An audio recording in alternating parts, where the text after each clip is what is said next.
নমস্কাৰ এই মুহূৰ্তত আহি পৰিছে আজি সন্ধিয়াৰ কেইবাটাও গুৰুত্বপূৰ্ণ খবৰ আৰু এনে ধৰণৰ খবৰসমূহ নিতৌ চাবলৈ চেনেলটো ছাবস্ক্ৰাইব কৰি ভিডিঅ'টোত এটা লাইক কৰি দিব। দিবলৈছো সন্ধিয়াৰ প্ৰথমটো ব্ৰেকিং নিউজ। শিৱসাগৰৰ বান সাহায্য বঞ্চিত বানাক্ৰান্ত ৰাইজক লগত লৈ বিধায়ক অখিল গগৈৰ বৃহৎ প্ৰতিবাদী কাৰ্যসূচী দেখিবলৈ পোৱা গৈছে। পুনৰবাৰ বান সাহায্যক লৈ এই প্ৰতিবাদী কাৰ্যসূচী ৰূপায়ণ কৰিছে অখিল গগৈয়ে। বানাক্ৰান্তক 10 লাখ টকা ক্ষতিপূৰণ নিদিলে 1 লাখ মানুহ লগত লৈ মুখ্যমন্ত্ৰী হিমন্ত বিশ্ব শৰ্মাৰ বাসগৃহত প্ৰতিবাদ কৰিম বুলি পুনৰবাৰ ঘোষণা কৰিছে বিধায়ক অখিল গগৈয়ে। জেলত ভৰালেও ভৰাক, এককালীন সাহায্যৰ লগতে ক্ষতিপূৰণ নিদিলে মুখ্যমন্ত্ৰীৰ টেবুলত উঠাটো খাটাং। এইদৰে শিৱসাগৰত পুনৰবাৰ বান সাহায্যৰ সন্দৰ্ভত প্ৰতিবাদ সাব্যস্ত কৰিছে বিধায়ক অখিল গগৈয়ে। আনফালে বিজেপিৰ বিৰুদ্ধে আন এক ভয়ংকৰ কেলেংকাৰীৰ অভিযোগ উত্থাপন। বিজেপিৰ শাসনৰ এখন নিৰ্লজ্জ ছবি। উজনি অসমৰ বানপানীত সৰ্বশান্ত হেৰুৱা ৰাইজৰ তুলিখনো নেৰিলে ঠিকাদাৰ আমোলা নেতা মন্ত্ৰীয়ে। 6 ফুট দীঘল 3 ফুট বহল তুলিৰ বিপৰীতে 4.5 ফুট দীঘল 2 ফুট বহল তুলি যোগান। তুলিৰ নামত 5.5 কোটি টকাৰ কেলেংকাৰীৰ অভিযোগ উত্থাপন কৰা হৈছে। এইদৰে বিজেপিৰ বিৰুদ্ধে পুনৰবাৰ আক্ৰমণাত্মক ৰূপত দেখিবলৈ পোৱা গৈছে শিৱসাগৰ সমষ্টিৰ বিধায়ক তথা ৰাইজৰ দলৰ সভাপতি অখিল গগৈক। দিবলৈ চোৱা আন এটা অতিকৈ গুৰুত্বপূৰ্ণ খবৰ।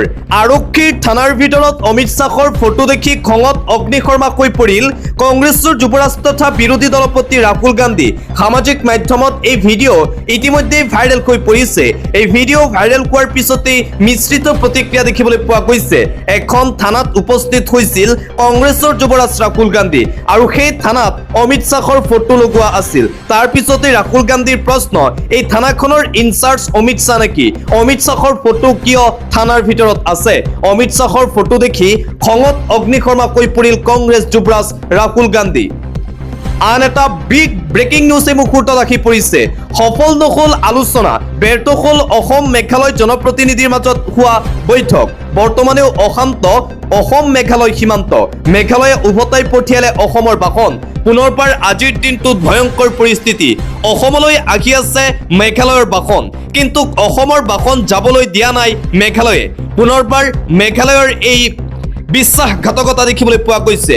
যোৱাকালি শান্ত হৈছিল পৰিস্থিতি, কিন্তু আজি পুনৰ মেঘালয়ৰ এই নিকৃষ্ট কাণ্ড। অসহায় আৰক্ষী, কাম নাহিল আলোচনা, আকৌ অসমৰ বাসন উভতালে মেঘালয়ে। চৰকাৰৰ আলোচনাও যেন একো কামত নাহিল মেঘালয়ৰ। পুনৰ উভতাই পঠিয়ালে অসমৰ যাত্ৰী ভৰ্তি শ বাহন।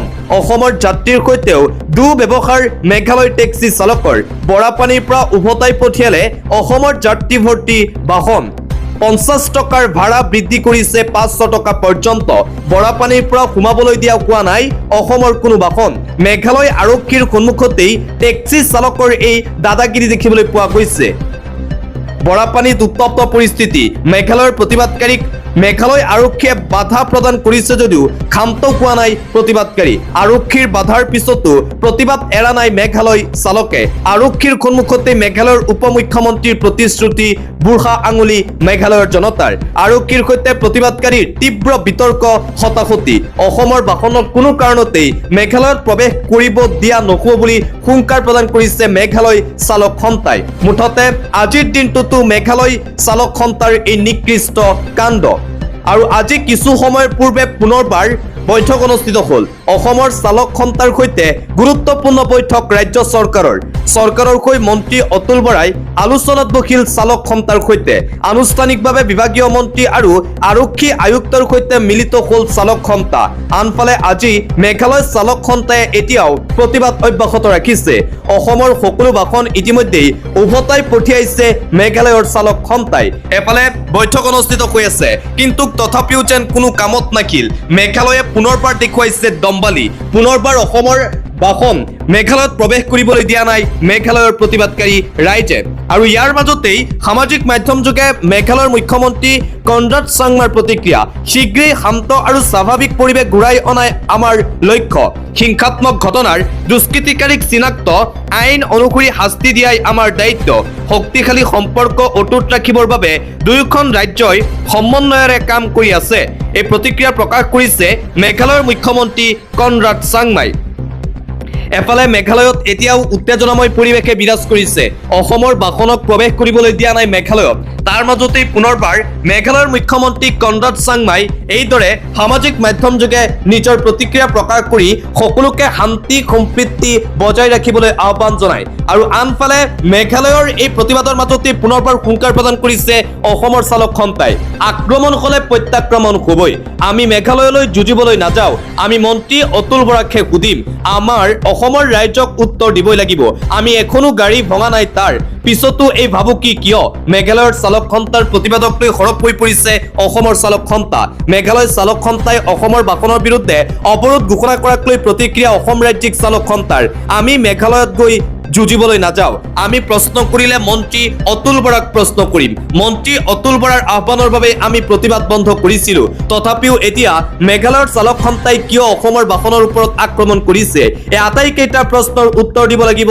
মন্ত্ৰী অতুল বৰাই পৰৱৰ্তী খবৰ দম্ভালি দেখুৱাই বিপদত মেঘালয় 4 দিনত প্ৰায় 17 কোটি টকাৰ ৰাজহ হেৰুৱালে মেঘালয় চৰকাৰে মেঘালয়ৰ ৰাষ্ট্ৰীয় ঘাইপথ শূন্য মেঘালয়ত এতিয়া মানুহ নাই অসমৰ লগত কাজিয়া কৰি মহা বিপদত এতিয়া মেঘালয় প্ৰতিদিনে 4 কোটি টকাকৈ ৰাজহ হেৰুৱাইছে মেঘালয় চৰকাৰে চতুৰ্থ দিনাও কমা নাই মেঘালয়ৰ দম্ভালি টেক্সি চালকৰ দম্ভালিত খুজে খুজে বিপদত মেঘালয় চৰকাৰ 4 দিনত প্ৰায় 17 কোটি টকাৰ ৰাজহ হেৰুৱাইছে মেঘালয় চৰকাৰে মেঘালয়তে এতিয়া জনশূন্য হৈছে পৰ্যটনস্থলীসমূহ হোটেল হোমষ্টেত থাকিবলৈ মানুহ নাই মেঘালয়ৰ পেট্ৰল পাম্পত পেট্ৰল ডিজেল বিচাৰি হাহাকাৰ চেৰাপুঞ্জী ডাউকি জুৱাইৰ পৰ্যটনস্থলীসমূহতো এতিয়া পৰ্যটন শূন্য গ্ৰাহক বিচাৰি হাহাকাৰ অটো টেক্সি চালকসকলৰ চতুৰ্থ দিনাও মেঘালয়ৰ দম্ভালি কমা নাই অসমৰ লগত যেন সংঘাত কৰি এতিয়া চূড়ান্ত ফল ভুগিছে মেঘালয়ে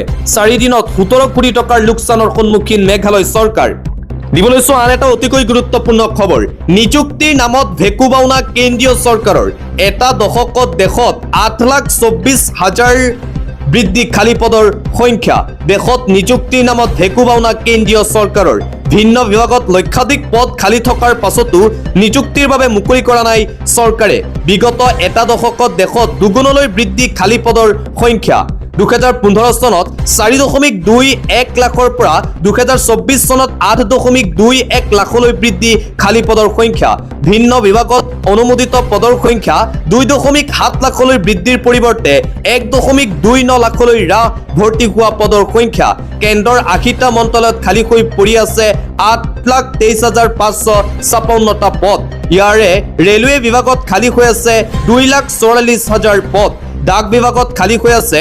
61,546লৈ বৃদ্ধি পালে খালী পদৰ সংখ্যা স্বাস্থ্য বাণিজ্য বিভাগতো খালী হৈ আছে ক্ৰমে 5.8% আৰু 55.4% পদ দৈনিক ভাস্কৰৰ প্ৰতিবেদনত উন্মোচিত হৈছে কেন্দ্ৰীয় চৰকাৰৰ নিযুক্তিৰ এই প্ৰকৃত ছবি কেন্দ্ৰীয় চৰকাৰৰ বিৰুদ্ধে এই চাঞ্চল্যকৰ তথ্য এইবাৰ পোহৰলৈ আহিছে তাৰ পিছতে পুনৰবাৰ বিতৰ্কত সোমাই পৰিছে কেন্দ্ৰৰ বিজেপি চৰকাৰ শিক্ষা চাকৰি প্ৰশিক্ষণ অবিহনে আছে দেশৰ 8.7 কোটি যুৱ প্ৰজন্ম এই পৰিসংখ্যাৰ ভিতৰত অন্তৰ্ভুক্ত 15 পৰা 29 বছৰৰ বয়সৰ সৰ্বাধিক যুৱক যুৱতী নীতি আয়োগৰ প্ৰতিবেদনতো প্ৰকাশ পাইছে এই চাঞ্চল্যকৰ তথ্য আন এটা গুৰুত্বপূৰ্ণ খবৰ কক্ৰোচ জনতা পাৰ্টিৰ মুখপাত্ৰ আতাছুছ ৰাংকাক বিজেপিৰ গুণ্ডাবাহিনীৰ আক্ৰমণৰ পাছতে জৰাজীৰ্ণ অৱস্থাত থকা বিদ্যালয় 1 ছেপ্টেম্বৰ তাৰিখৰ পৰা মেৰামতি কৰিবলৈ ৰাজস্থান চৰকাৰৰ জাননী জাৰি সামাজিক মাধ্যম যোগে এই কথা সদৰি কৰিছে কক্ৰোচ জনতা পাৰ্টিৰ মুখপাত্ৰ আতাছুছ ৰাংকাই আৰু যোৱাকালি আতাছুছ ৰাংকাক বিজেপিৰ গুণ্ডাবাহিনীয়ে আক্ৰমণ কৰিছিল স্কুল ঠিক কৰা কাৰ্যসূচী চলাবলৈ যাওঁতে আৰু অৱশেষত ৰাজস্থান চৰকাৰে 1 ছেপ্টেম্বৰ তাৰিখৰ পৰা সেই স্কুল ঠিক কৰিব বুলি সামাজিক মাধ্যম যোগে জনাইছে কক্ৰোচ জনতা পাৰ্টিৰ মুখপাত্ৰগৰাকীয়ে অন্য এটা খবৰ মোদী আৰু য়োগী মহোদয়ৰ ওচৰত প্ৰতিটো সমস্যাৰ মূল যেহেতু এটাই মুছলমান চেনিৰ অস্বাভাৱিক দাম বৃদ্ধিৰ বাবেও এতিয়া মুছলমানে চেনি বেছিকৈ খায় বুলি কৈ দিব পাৰে আম আদমি পাৰ্টিৰ সাংসদ সঞ্জয় সিঙৰ এই মন্তব্য শেহতীয়াকৈ ভাৰতৰ বিভিন্ন ৰাজ্যত চেনিৰ দাম 70 টকা পাৰ কেজি বৃদ্ধি পাইছে চেনিৰ এই অস্বাভাৱিক মূল্য বৃদ্ধিক লৈ বিজেপিক এইদৰে তীব্ৰ কটাক্ষ কৰিছে আম আদমি পাৰ্টিৰ সাংসদ সঞ্জয় সিঙে অন্য এটা খবৰ 7 ভনীৰ অসমখন ভায়েক বাকীখিনি ভনীয়েক ভায়েকৰ ভূমিকা ভালকৈ পালন কৰিব পৰা নাই অসমে অসম চৰকাৰে চুবুৰীয়া ৰাজ্যৰ সৈতে সম্পৰ্ক ভাল কৰক মেঘালয় অৰুণাচল নাগালেণ্ডৰ দৰে চুবুৰীয়া ৰাজ্যৰ সৈতে শেহতীয়াকৈ সংঘটিত ঘটনাক লৈ এই প্ৰতিক্ৰিয়া কংগ্ৰেছ বিধায়ক তানজিল হুছেইনৰ অসম আৰু মেঘালয়ৰ মাজত চলি থকা হিংসাত্মক ঘটনাক লৈ মুখ্যমন্ত্ৰী হিমন্ত বিশ্ব শৰ্মা আৰু বিজেপি চৰকাৰক এইদৰে উভতি ধৰিছে কংগ্ৰেছৰ বিধায়ক তানজিল হুছেইনে আন এটা গুৰুত্বপূৰ্ণ খবৰ এই মুহূৰ্তত আহি পৰিছে বাংলাদেশী সন্দৰ্ভত পুনৰ বিস্ফোৰণ মন্ত্ৰী কৃষ্ণেন্দু পালৰ পাথাৰকান্দিৰ ইছাবিলত বহুত বাংলাদেশী আছে বুলি দাবী স্বেচ্ছাই বাংলাদেশলৈ যোৱাসকল 1986 চনত পুনৰ উভতি আহিল চোৰাংভাৱে সীমান্ত পাৰ হৈ ভাৰতত প্ৰৱেশ কৰাৰ দাবী বাংলাদেশৰ পৰা চোৰাংভাৱে অহা সকলৰ তথ্যও আছে মন্ত্ৰী কৃষ্ণেন্দু পালৰ হাতত পাথাৰকান্দি চক্ৰ বিষয়াৰ কাৰ্যালয়ত আছে সকলো তথ্য অনুসন্ধান শেষ হলে বহুতক বাংলাদেশলৈ পঠোৱা হ'ব পাথাৰকান্দি অঞ্চলত বৃহৎ উচ্ছেদ অভিযান চলাব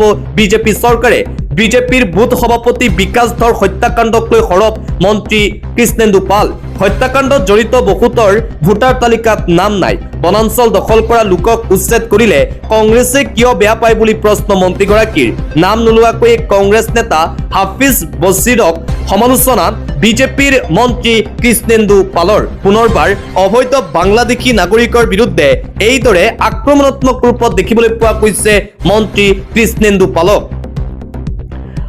আন্তঃৰাষ্ট্ৰীয় পৰ্যায়ৰ এটা গুৰুত্বপূৰ্ণ খবৰ আমেৰিকা যুক্তৰাষ্ট্ৰৰ ৰাষ্ট্ৰপতি ডনাল্ড ট্ৰাম্পৰ পুনৰবাৰ অদ্ভুত দাবী এই দাবীক লৈ সমগ্ৰ বিশ্বতে আৰম্ভ হৈছে ব্যাপক চৰ্চা ষ্টেট অফ হৰমুজ দখল কৰিলে নেকি আমেৰিকা যুক্তৰাষ্ট্ৰই ডনাল্ড ট্ৰাম্পে শ্বেয়াৰ কৰিলে নতুন মেপ ডনাল্ড ট্ৰাম্পৰ এই নতুন মেপক লৈ সমগ্ৰ বিশ্বতে আৰম্ভ হৈছে চৰ্চা মাৰ্কিন ৰাষ্ট্ৰপতি ডনাল্ড ট্ৰাম্পে শ্বেয়াৰ কৰিলে এই নতুনকৈ মেপ হৰমুজ জলদ্বীপক নতুন আমেৰিকাৰ ভূখণ্ড বুলি অভিহিত ডনাল্ড ট্ৰাম্পৰ নতুন মেপত ষ্টেট অফ হৰমুজ আমেৰিকাৰ বুলি দাবী ডনাল্ড ট্ৰাম্পৰ নতুন মানচিত্ৰত ট্ৰাম্পে লিখিলে নিউ এছ থিয়ৰিটিৰে ডনাল্ড ট্ৰাম্পৰ এই ঘোষণাৰ পাছতেই ইৰাণৰ প্ৰতিক্ৰিয়া হৰমুজ প্ৰণালী বন্ধ হৈ আছে আৰু পুনৰ মুকলি কৰা নহ'ব আমেৰিকাই প্ৰতিশ্ৰুতি পূৰণ নকৰালৈকে তেহৰানে হৰমুজ মুকলি নকৰে ষ্টেট অফ হৰমুজ দখল কৰাক লৈ সমগ্ৰ বিশ্বতে এতিয়া আৰম্ভ হৈছে চৰ্চা আমেৰিকা যুক্তৰাষ্ট্ৰৰ ৰাষ্ট্ৰপতি ডনাল্ড ট্ৰাম্পে এখন অদ্ভুত মেপ শ্বেয়াৰ কৰাৰ পিছতেই মধ্যপ্ৰাচ্যত আৰু অধিক উত্তেজনাময় পৰিৱেশ বৃদ্ধি পোৱাৰ সম্ভাৱনা ৰেচন কাৰ্ডক লৈ এটা গুৰুত্বপূৰ্ণ খবৰ এই মুহূৰ্তত আহি পৰিছে ৰেচন কাৰ্ড নথকা লাখ লাখ লোকৰ বাবে ডাঙৰ খবৰ সাজু কৰক 7 বিধ নথি নতুন ৰেচন কাৰ্ডৰ বাবে আপুনি কৰিব পাৰিব আবেদন আপোনাৰ পৰিয়ালত ৰেচন কাৰ্ড নাই নেকি নতুন ৰেচন কাৰ্ডৰ বাবে ক'ত কেনেকৈ কৰিব আবেদন প্ৰথমে আপুনি আপোনাৰ সংশ্লিষ্ট ৰেচন দোকানীৰ সৈতে কন্টেক্ট কৰক অফিচিয়েল ৱেব পৰ্টেলৰ পৰা ডাউনলোড কৰক প্ৰপত্ৰ অফিচিয়েল ৱেব পৰ্টেলৰ পৰা আপুনি ফৰ্ম ডাউনলোড কৰিব পাৰিব স্থানীয় FPDNCA মহকুমা কাৰ্যালয়ৰ পৰা সংগ্ৰহ কৰিব পাৰিব ফৰ্মৰ লগতে জমা দিব লাগিব পৰিয়ালৰ সদস্যৰ বিস্তীৰ্ণ বিতৰণ ভোটাৰ কাৰ্ড কৰ ৰাজহ প্ৰদানৰ ৰচিদ ঠিকনাৰ প্ৰমাণপত্ৰ পেন কাৰ্ড অথবা ড্ৰাইভিং লাইসেন্স বিদ্যুতৰ বিল পৰিয়ালটোৰ কোনো ৰেচন কাৰ্ড নাই বুলি স্থানীয় গাঁওবুঢ়াৰ দ্বাৰা লিখিত প্ৰমাণপত্ৰ আবেদনকাৰী মহিলাগৰাকী ভাৰতীয় নাগৰিক হ'ব লাগিব পৰিয়ালৰ বাৰ্ষিক আয় উপাৰ্জন 4 লাখ টকাতকৈ কম হ'ব লাগিব জিলা বা মহকুমা খাদ্য ৰাজহুৱা বিতৰণ আৰু গ্ৰাহক পৰিক্ৰমা কাৰ্যালয়ত দাখিল কৰিব লাগিব আবেদন আৰু এইদৰে ৰেচন কাৰ্ড নাথাকিলে আপুনি ৰেচন কাৰ্ড পাব পাৰে ৰেচন কাৰ্ড যদি নাই তেন্তে আপুনি এই প্ৰক্ৰিয়াৰ জৰিয়তে নতুনকৈ ৰেচন কাৰ্ড লাভ কৰাৰ সুবিধা প্ৰদান কৰিছে ৰাজ্য চৰকাৰে আন এটা জৰুৰী খবৰ LPG EKYCৰ সময়সীমাৰ আজিৰ অন্তিম দিন EKYC নকৰিলে লাভ নকৰিব আপুনি ৰাজসাহায্য ৰন্ধন গেছৰ সিলিণ্ডাৰ গ্ৰাহকৰ বাবে এটা ডাঙৰ খবৰ আজি 23 আগষ্ট EKYC সম্পূৰ্ণ কৰাৰ অন্তিম দিন ইণ্ডিয়ান ভাৰত গেছ আৰু SP গেছ গ্ৰাহকে সম্পূৰ্ণ কৰিব লাগিব EKYC প্ৰক্ৰিয়া মোবাইল এপৰ জৰিয়তে LPG কোম্পানীৰ এপ ব্যৱহাৰ কৰি কৰিব পাৰিব EKYC ইণ্ডিয়ানৰ গ্ৰাহকসকলে ইণ্ডিয়ান অইল ওৱান এপ SPৰ গ্ৰাহকসকলে মাই SP গেছ এপ ভাৰত গেছৰ গ্ৰাহকসকলে হেল্লো VPCL এপ ব্যৱহাৰ কৰি কৰিব পাৰিব EKYC আধাৰ ভিত্তিক ফেচ অথেন্টিকেশনৰ জৰিয়তে কৰিব পাৰিব EKYC আধাৰ ভিত্তিক ফেচৰ জৰিয়তে কৰিব পাৰিব EKYC নকৰিলে আপুনি লাভ নকৰিব ৰাজসাহায্য আপোনাৰ LPG এজেন্সিলৈ গৈও কৰিব পাৰিব EKYC সম্পূৰ্ণ কৰা গ্ৰাহকে পুনৰ কৰাৰ প্ৰয়োজন নাই EKYC প্ৰক্ৰিয়া ৰন্ধন গেছৰ গ্ৰাহকসকলৰ বাবে এই জৰুৰী খবৰ জাৰি কৰা হৈছে। KYC কৰাটো বাধ্যতামূলক কৰা হৈছে ৰন্ধন গেছৰ গ্ৰাহকসকলৰ বাবে। পৰৱৰ্তী খবৰ, পুনৰ ভয়ংকৰ জাহাজ দুৰ্ঘটনা। এই পৰ্যন্ত সন্ধানহীন 22 জনকৈ লোক। পুনৰ সংঘটিত ভয়ংকৰ জাহাজ দুৰ্ঘটনা। দুৰ্ঘটনাত পতিত কাৰ্গো জাহাজ। 24 জনকৈ লোক আছিল জাহাজখনত। জীৱন্তে উদ্ধাৰ 2 জনকৈ লোকক। উৰিষ্যা সমুদ্ৰত ডুব গ'ল পানামাৰ পতাকাবাহী কাৰ্গো জাহাজ।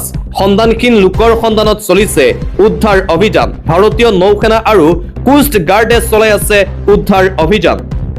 পৰৱৰ্তী খবৰটো হৈছে, ন্যায়াধীশসকল ভগৱান নহয়। বিচাৰকে প্ৰতিটো বিচাৰতেই সঠিক আৰু শুদ্ধ সিদ্ধান্ত দিব নোৱাৰে। বিধানসভাত সুপ্ৰিম কোৰ্টৰ ন্যায়াধীশ সঞ্জয় কাৰোলৰ এই তাৎপৰ্যপূৰ্ণ মন্তব্য। ন্যায়াধীশসকল যে ভগৱান সেয়া হ'ব নোৱাৰে। ন্যায়াধীশসকলৰো ভুল হ'ব পাৰে। বিচাৰকে প্ৰতিটো বিচাৰতেই সঠিক আৰু শুদ্ধ সিদ্ধান্ত দিব নোৱাৰে। বিধানসভাত সুপ্ৰিম কোৰ্টৰ ন্যায়াধীশ সঞ্জয় কাৰোলৰ এই তাৎপৰ্য